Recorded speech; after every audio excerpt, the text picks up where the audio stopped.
Conosco a professora de Relações Internacionais, Denilde Rooshacker, que sempre nos atende nesses momentos de tensão internacional. Denilde, feliz ano novo para você, professora. Feliz ano novo, Sônia. Obrigado por participar novamente aqui com vocês. Minha querida, olha, eu e Ronald aqui estamos desde as primeiras horas da manhã, né? Porque era madrugada na Venezuela quando tudo aconteceu. E agora a gente está explicando aqui para nossa audiência, entendendo o que, que pode acontecer. Isso é aquela famosa crônica da morte anunciada, mas queria fazer uma pergunta poética para você, Denilde. A tal nova ordem mundial de 2026, a gente pode dizer que com essa ação dos Estados Unidos na Venezuela, ela pode já ter sido bem simbólica? Bom dia novamente. É mais do que simbólica, né? Ela demarca aí a posição americana que já vinha sendo de defesa da sua área de influência. Então, coloca em ação o que o Trump vinha falando aí ao longo do segundo semestre, de que iria atacar a Venezuela e queria defender os interesses americanos no continente acima de tudo. Então, já dá aqui no início desse ano a indicação do que vai ser em termos de disputas geopolíticas, de indefinições ainda presentes, mas dá um passo relevante para a gente entender que vai continuar sendo um cenário de instabilidade, de competição e de formação aí de uma ordem em que cada uma das principais potências vão buscar construir suas áreas de influência para se defender e defender os seus interesses. Professora Denilde, a gente conversou aqui no intervalo entre o Natal e o Ano Novo. Eu deixei por último o assunto do Venezuela. Tinha tantos outros temas internacionais importantes, tantos conflitos a serem resolvidos e outros em vias de poderem ser resolvidos e outros no início ainda. Mas uma questão que eu coloquei para a senhora era a respeito da ONU, papel da Organização das Nações Unidas. As coisas acontecem já há muito tempo à revelia do que pensa a ONU. A ONU fica mais diminuída ainda com o ataque terrestre dos Estados Unidos em território venezuelano e a captura do presidente do momento no país?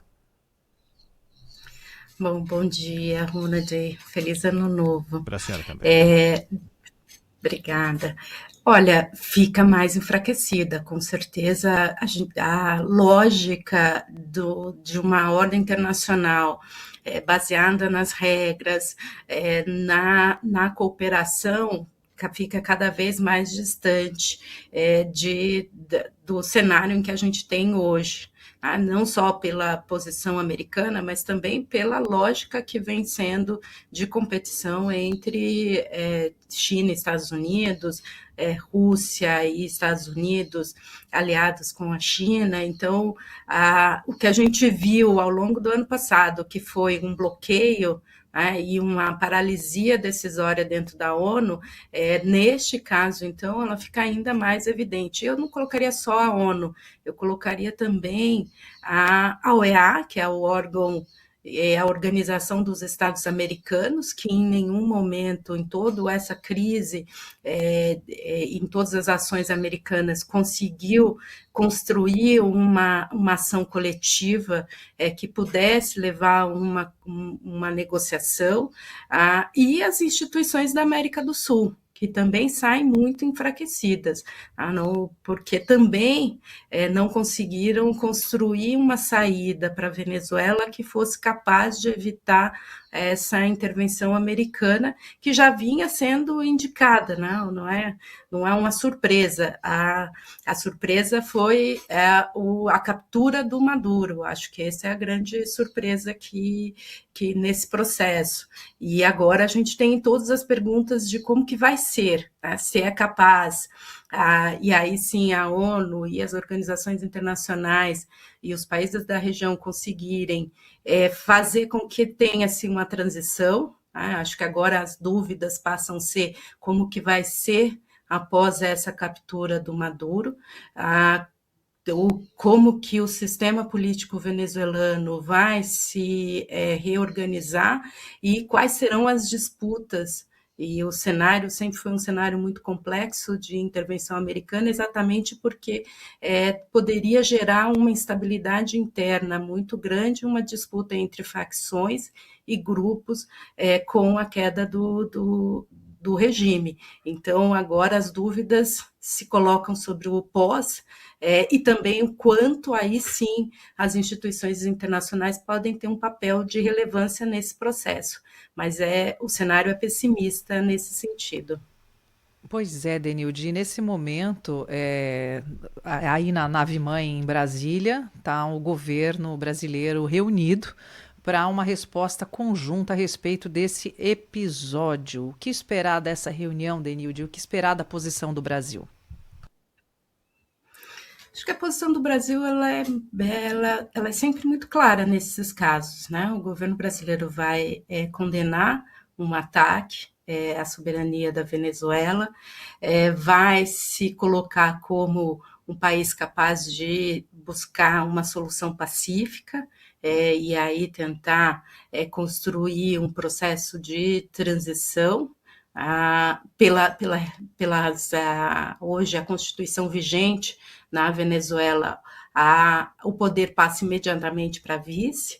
Então como que vai ser esse processo e como as forças de atuação americana vão se colocar agora nesse momento, depois da intervenção, se foi uma ação somente para a retirada do Maduro, levá-lo para os Estados Unidos e ser condenado, ser julgado, né, nos Estados Unidos, ou se vai ser também uma política de intervenção direta para impor um novo governo e um regime ou um governo mais próximo dos americanos. Existe também a questão sobre o controle das reservas de petróleo, que também é outro ponto sensível e estratégico para os Estados Unidos. Então, o Brasil vai se posicionar provavelmente de que é preciso construir uma saída negociada, evitar um aumento da instabilidade, mesmo porque para o Brasil essa também é uma das questões críticas. A fronteira com a Venezuela e um país instável pode também gerar instabilidade na fronteira brasileira.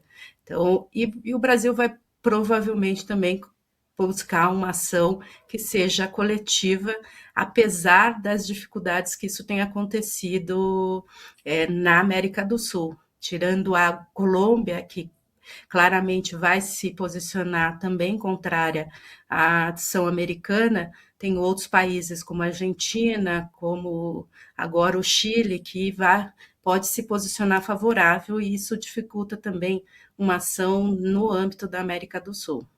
Então, a posição brasileira vai nesse sentido, o quanto ela vai ser capaz de ser efetiva, aí a gente vai ter que acompanhar os desdobramentos.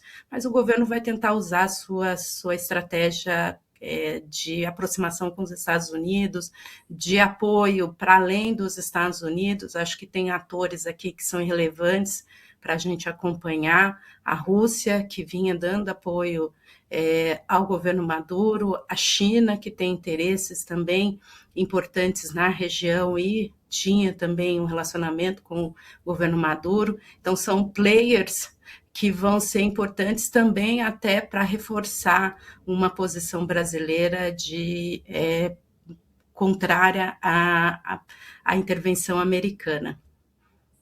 Professora Denilde, há pouco o Luiz Felipe Nunes aqui no estúdio revelou uma declaração de um senador americano que teria conversado com o Marco Rubio. Aliás, tem postagem do Marco Rubio falando sobre o que representa Maduro como chefe de um cartel e tudo mais, aquela história toda. Mas o Marco Rubio falou sobre um julgamento internacional para Maduro. A senhora percebe algum precedente com isso que afirma Marco Rubio, ou algo na história que seja parecido com um chefe de Estado capturado por um governo específico e que... um julgamento que não seja um julgamento dos Estados Unidos dentro das leis americanas, mas sim considerando como um crime internacional a questão que é o que os Estados Unidos acusam o Maduro, de que é apoio ao narcotráfico. Acho que aqui é uma das estratégias americanas para ganhar legitimidade e ganhar mais apoios de governos que têm defendido uma ação mais dura com relação ao narcotráfico. Então, eu entenderia nesse sentido. Para isso, teria que ter acusações não só de crimes, como também de ações do Maduro para além do que hoje a gente tem colocado em termos da posição americana. A questão do combate às oposições, do controle estrito aos grupos opositores ao Maduro, pode ser também uma lógica para conseguir reafirmar essa posição de atuação e de uma posição internacional contrária ao regime. Mas aqui é muito da parte da tática de demonstrar que é uma ação que não é só americana, mas que é uma ação que tem legitimidade internacional. Professora Denilde Rooshacker, de Relações Internacionais, nos fazendo entender melhor a notícia. Para você que ligou o rádio agora, durante a madrugada, os Estados Unidos atacaram a Venezuela e o presidente americano Donald Trump confirmou a captura de Nicolás Maduro. Ronald. Professora Denilde, bom dia, muito obrigado, viu? Eu que agradeço. Bom dia para vocês. Valeu.